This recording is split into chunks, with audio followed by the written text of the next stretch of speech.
Hello everyone, thanks for tuning in. Today's featured vehicle is a 1972 Chevrolet Corvette. I filmed this video back in February of 21 at Collector Car Auction in Palm Springs, California. Unfortunately, I was not able to record the engine running because the owner was not nearby. But let's walk around it and I'll point out some highlights, plus give you a little history about it.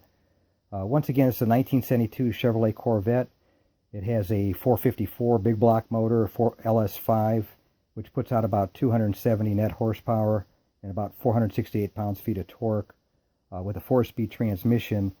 They built about 27,000 Corvettes in 1972, of which about 3,900 were the 454, the LS5 big block.